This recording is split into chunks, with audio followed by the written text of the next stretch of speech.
Hello प्यारे बच्चों, मैं आयुष राजपूत आपका स्वागत करता हूं आपके अपने चैनल द स्टडी यात्रा पे। आज ये हम लोग का इंग्लिश का पहला क्लास है और इस क्लास में हम लोग अपना जो सिलेबस है उसको हम लोग डिस्कस कर लेंगे और एक बेहतरीन स्ट्रेटजी बनाएंगे जिससे कि हम लोग अप टू दिसंबर के लास्ट तक अपना इंग्लिश पूरा तरह कंप्लीट कर लें और जनवरी में पूरा उसको अच्छे से रिवीजन कर लें। तो आइए हम लोग ये वीडियो को स्टार्ट करते हैं और सबसे पहले हम लोग देखते हैं कि पेपर पैटर्न कैसे रहता है। सबसे पहले हम पेपर 70 नंबर का रिटेन आएगा और 30 नंबर का इंटरनल असेसमेंट में मिलेगा हम लोग को स्कूल की तरफ से। अब इंटरनल असेसमेंट क्या होता है मैं आपको अभी समझा देता हूँ और लास्ट में इस पीडीएफ में आपको वो मिल भी जाएगा और आप लोग पीडीएफ इसको टेलीग्राम चैनल पे हमारे ज्वाइन करके इसको ले सकते हैं। तो इंटरनल असेसमेंट उसको बोलते हैं, जैसे टीचर आपके डिसिप्लिन पे मार्क्स देंगे और आपको जैसे इंग्लिश में कुछ प्रोजेक्ट देंगे, जैसे कुछ लिखने को दे सकते हैं, उस पर आपको 10 नंबर मिलेगा और 10 नंबर आपको जो टेस्ट होगा जो PT1 PT2 होता है उसके बेसिस से मिलेगा आपका एवरेज निकाल के। और 70 नंबर का हमारा रिटेन होता है, तो 70 + 30 हो गया 100 नंबर। अब सबसे पहले हम लोग का जो पेपर होगा उसका देखते हैं हम लोग का पैटर्न कैसे रहता है। तो सबसे पहले आता है रीडिंग सेक्शन जो कि 10 मार्क्स का होता है, जिसमें 1 शॉर्ट अनसीन पैसेज होता है जिसमें 3 MCQ होते हैं और तीनों MCQ एक एक नंबर के होते हैं। तो अनसीन पैसेज किसको बोलते हैं? अनसीन पैसेज का मतलब है कि ऐसा पैसेज जो हम लोग देखे नहीं है और उस पैसेज में ही उसका आंसर आता है, तो आप पैसेज पढ़ेंगे और उसका आंसर टिक कर देंगे। और दूसरा देखिए, 1 unseen passage followed by 3 very short answer, और फिर दूसरा अनसीन पैसेज रहेगा जिसमें 3 क्वेश्चन रहेंगे, लेकिन इसमें आपको MCQ टाइप नहीं रहेंगे, इसमें आपको लिखना पड़ेगा, उसी में से आप अंडरलाइन करके इसको लिख सकते हैं। और थर्ड जो है 1 वोकैबुलरी बेस्ड क्वेश्चन, दूसरा आपका मतलब माइंड टेस्ट वोकैबुलरी, जैसे कि आपको प्रोनाउंसिएशन दे देगा कि इससे रिलेटेड वर्ड कौन सा है, इससे एक क्वेश्चन आएगा। तो टोटल कितने नंबर होगा? 3 3 6 3 9 1 10 मार्क्स का हमारा रीडिंग सेक्शन हो गया। हम लोग देखेंगे राइटिंग स्किल। राइटिंग स्किल किसको बोलते हैं? तो जो हम लोग राइटिंग स्किल में जो हम लोग की लिखने की एबिलिटी है, कैसा हम लोग लिखते हैं, कैसे किसी चीज़ को हम लोग दर्शाते हैं, उसी को हम लोग अपना राइटिंग स्किल्स बोलते हैं। इसमें आपकी राइटिंग को नहीं देखा जाएगा कि आप छोटा लिख रहे हैं बड़ा लिख रहे हैं, हाँ आप प्रोनाउंसिएशन जो उसको लिख रहे हैं उसका प्रोनाउंसिएशन सही है कि नहीं, मतलब उसको सही लिख रहे हैं कि नहीं, वर्ड कैपिटल फिर स्मॉल फॉलो कर रहे हैं या नहीं, बस बेसिक। जिसमें लेटर्स में आता है, जिसमें फॉर्मल इनफॉर्मल लेटर रहेगा और एप्लीकेशन रहेगा, इस दोनों में मतलब कुछ भी रह सकता है इन तीनों में, जो कि 4 नंबर का होगा। ये आप देख सकते हैं 4 नंबर का। अब आपको फॉर्मल इनफॉर्मल लेटर और एप्लीकेशन, ये मैं सबसे लास्ट में दिसंबर के मंथ में कराऊंगा, जिससे ये आपको प्रैक्टिस भी हो जाएगा और रिवीजन भी रहेगा, दिमाग में ये चलते रहेगा। अब हम लोग जो सेकेंड आता है मतलब राइटिंग स्किल में, वो होता है article, report, descriptive paragraph, report, article, verbal input, another on figure input, जो कि आपको ये 80 से 100 वर्ड में लिखना रहेगा। जैसे किसी चीज़ पे आपको ऐसे टाइप का दे सकता है, उससे आपको कुछ क्वेश्चन पूछ सकता है जो कि 6 मार्क्स का रहेगा और 4 नंबर का रहेगा लेटर या एप्लीकेशन। इसमें ईमेल राइटिंग भी आती है, वो सब मैं आपको बतलाऊँगा, सब पढ़ाऊँगा। आप लोग चैनल को सब्सक्राइब कर लेंगे। अब जो ग्रामर आते हैं जो मेन इम्पोर्टेंट है, जैसे देखिए 70 नंबर का हमारा पेपर होता है जिसमें 35 number grammar plus writing skill plus reading skill मिला के होता है और 35 नंबर का हमारा आता है बुक से। तो ग्रामर में देखिए क्या क्या है हमारे सिलेबस में, पार्ट्स ऑफ स्पीच है, टेंस है, आर्टिकल है और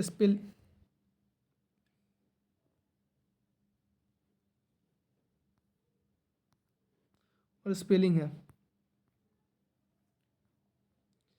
इससे हमारा 5 क्वेश्चन रहेगा इस टॉपिक से और तीसरा शॉर्ट क्वेश्चन पूछेगा, जैसे नरेशन दे सकता है, एक सेंटेंस दे देगा एक्टिव पैसिव वॉइस, इससे पूछेगा 3 क्वेश्चन जो कि 2 नंबर के रहेंगे और 4 आपसे ट्रांसलेशन पूछेगा, जो हिंदी में दिया रहेगा उसको आपको इंग्लिश में ट्रांसलेट करना है, तो टोटल होगा 15 मार्क्स।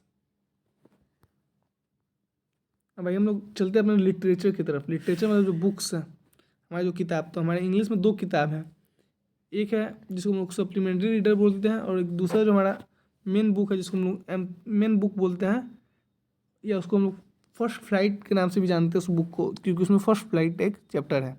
वो चैप्टर भी हम लोग बहुत मज़ेदार तरह से पढ़ेंगे। तो इसका जो टॉपिक है, सिलेबस है, वो 2 MCQ पूछे गए इससे, जो हमारा मेन बुक है प्रोज से। गिवन दिया रहेगा, उसमें से एमसीक्यू पूछेगा और 3 एमसीक्यू आपके लेसन से पूछेगा। जैसे हमारा पहला चैप्टर है ए लेटर टू गॉड, उसमें एक एमसीक्यू है कि जो क्वाइंस होते हैं वो सब मैं आपको पढ़ाऊंगा, उससे एक एमसीक्यू मतलब इस टाइप का पूछ सकता है। और इसमें 2 शॉर्ट आंसर रहेगा, जो कि शॉर्ट आंसर 3-3 नंबर का रहेगा, और एक लॉन्ग आंसर रहेगा जो कि 60 वर्ड में हम लोग को लिखना है, जो कि 4 नंबर का रहेगा। तो 15 मार्क्स होगा प्रोज से। अब हम चलते हैं पोएट्री। पोएट्री मतलब कविता। तो कविता से हमारे सिलेबस में 8 नंबर का क्वेश्चन पूछेगा इंग्लिश में, जिसमें 2 एमसीक्यू रहेगा, एक शॉर्ट क्वेश्चन रहेगा जो कि रहेगा 3 नंबर का, और 3 नंबर का रहेगा। आप उसको 30 से 40 वर्ड में लिख सकते हैं, या 3 से 4 लाइन में। और एक होगा सेंट्रल आइडिया। आप पूछेंगे सर सेंट्रल आइडिया क्या होता है? तो सेंट्रल आइडिया जैसे हिंदी में हम लोग उसको बोलते हैं कि किसी भी कविता हम पढ़ लिए, उसके संक्षेपण करके जिसको हम लोग लिखते हैं। जैसे इंग्लिश में हम लोग कोई पोएम पढ़ लिए, उसके ऑथर का नाम ये सब हम लोग को ध्यान पे है, तो सेंट्रल आइडिया हम लोग उसी पोएम्स में से सारांश छाट के लिखते हैं, उसको शॉर्ट करके लिखते हैं अपने भाषा में, जिसमें हम लोग पोइट का नाम भी मेंशन करते हैं। उसी को हम लोग क्या बोलते हैं? Central idea. जो कि किसी पे भी मतलब 3 टॉपिक पे देगा, आपको एक पे लिखना है, जो कि रहेगा 3 मार्क्स का। अब जो हमारा दूसरा बुक है इंग्लिश का, वो है फुटप्रिंट विदाउट फीट, जिसको हम लोग सप्लीमेंट्री रीडर बोलते हैं। उससे भी टोटल 5 एमसीक्यू रहेंगे, एक एक नंबर के, और 1 शॉर्ट आंसर क्वेश्चन रहेगा, जिसको हम लोग को 30 से 40 वर्ड में लिखना है, और वो 3 नंबर का रहेगा। और एक लॉन्ग क्वेश्चन रहेगा, जिसको हम लोग को 60 वर्ड में लिखना है, मतलब 5 से 6 लाइन में, और वो 4 नंबर का रहेगा। अभी हम लोग अपना सिलेबस देख लेते हैं। सबसे पहले जो हमारा मेन बुक है, जिसको फर्स्ट फ्लाइट या प्रोज भी बोलते हैं, उसमें देखिए पहला चैप्टर है letter to God, Nelson Mandela, long walk to freedom, 2 stories about flying, या from the diary of Anne Frank. ये सब कहानी बहुत ही मज़ेदार है, और हम लोग उसको बहुत ही मज़ेदार तरीके से पढ़ेंगे, क्योंकि सारे चैप्टर जब मैं 10th में था तो उस समय भी था, तो मुझे एकदम अच्छे से ध्यान पे है। और जैसे मैं समझाऊँ वैसे सेम टू सेम आपको समझाऊंगा, जिससे आपको कभी आगे इसमें दिक्कत नहीं होगा, और इसको आप अपने भाषा में भी लिख सकते हैं। इसका पीडीएफ आपको मिल जाएगा हमारे टेलीग्राम चैनल पे। ये सिलेबस है। जो पोएट्री है उसमें dust of snow, fire and ice, जो कि दोनों पोएट लिखे हैं रॉबर्ट फ्रॉस्ट जी। एंड इसमें एक और पोएम है जो कि मतलब मुझे बहुत ही अच्छा लगा पर्सनली, वो ये है अमांडा, जो कि रॉबिन क्लीन जी लिखे हैं। ये मतलब बहुत ही मज़ेदार पोएम है।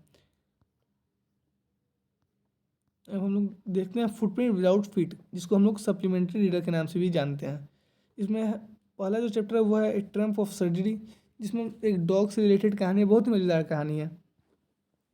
दूसरा द थीफ्स स्टोरी, एक चोर की कहानी, जो कि लिखे हैं रस्किन बॉन्ड जी। आप लोगों को मालूम होगा रस्किन बॉन्ड एक बहुत ही फेमस इंग्लिश के राइटर थे। और इसमें एक जो फुटप्रिंट विदाउट फीट, इसी पे हमारा बुक का नाम है। मतलब इसमें भी एक कहानी है और बहुत मज़ेदार कहानी है। मैं अभी आपको नहीं बताऊंगा, आपको वो चैप्टर में सब समझाऊंगा, पढ़ाऊंगा। अब हम लोग आइए अपना देख लेते हैं आगे। जो इंटरनल असेसमेंट होता है उसको यहाँ पे हम लोग पीडीएफ में आपको दे देना है कि क्या होता है। फर्स्ट जो ओरल टेस्ट होगा, जिसको PT1 भी बोलते हैं, वो 10 नंबर का होगा अगस्त में। सेकेंड होता है दिसंबर में, उसमें जो कि प्री बोर्ड भी हमारा स्टार्ट हो जाता है। तो प्री बोर्ड तक हम लोग का चैप्टर जो होगा वो कंप्लीट हो जाएगा, और हम लोग रिवीजन भी स्टार्ट कर देंगे, और जनवरी लास्ट तक आप लोग पूरा एकदम इंग्लिश में एकदम महारत हासिल कर लीजिएगा, ये मेरा दावा है। बस आप लोग को ग्रामर मिस्टेक ये सब मैं एकदम मतलब डीप में जाकर आपको समझाऊंगा। बस आपको क्या करना है, हमारे साथ जुड़े रहना है। और ये जुलाई में आपका होता है, जिसको क्लास में ही टेस्ट बोलते हैं, जिसको PT टेस्ट बोलते हैं, फॉर्मेटिव टेस्ट भी कई स्कूलों में बोलते हैं। तो ये आप लोग का मेरे हिसाब से बीत गया होगा, तो इस पर हम लोग डिस्कस नहीं करेंगे। और अभी और जितने भी डाउट हैं आप कमेंट सेक्शन में पूछ सकते हैं, उसका जवाब आपको तुरंत मिल जाएगा। और आप हमारा व्हाट्सएप चैनल भी ज्वाइन कर सकते हैं। अभी हमारे पास 3 बैच हैं, जिसमें हमारा पहला बैच है जो अभी हम लोग का चल रहा है, वो है प्रगति बैच, जो कि यूपी बोर्ड के लिए और CBSE बोर्ड के वालों के लिए भी सेम है, क्योंकि दोनों का सिलेबस सेम है। जिसको हम लोग NCERT plus UP board books जो हैं वो दोनों हम लोग उसको देखेंगे। इसी में मैं एक ऐड करता हूँ, PYQ करेंगे। और यूट्यूब पे इसका क्लास होगा जो रिकॉर्डेड फॉर्म में भी जाएगा, और कोई कोई वीडियोज़ जहाँ डाउट होगा वो लाइव में भी आएगा। जो कि हमारा दूसरा बैच है वो है आधार बैच। ये हमारे 9th वाले बच्चों के लिए है जो कि यूपी बोर्ड से बिलोंग करते हैं, जो यूपी बोर्ड के हैं। इसमें हम लोग क्या करेंगे, उनका बेस यहाँ से बिल्ड करेंगे क्योंकि 10th में वो अच्छे रिजल्ट ला सकें। जिसमें सारे सब्जेक्ट रहेंगे, हिंदी, साइंस, मैथ, SST। और इसमें भी हम लोग NCERT पे ज़्यादा फोकस करेंगे क्योंकि यूपी बोर्ड में बेसिकली NCERT से ही सवाल उठाता है। उसमें 9th में हम लोग कंसेप्ट बिल्ड करेंगे, रेगुलर टेस्ट होगा और प्रैक्टिस भी होगा। और जो हमारा तीसरा बैच है वो है हमारे वैसे छोटे भाइयों बहनों के लिए, जो कि CHS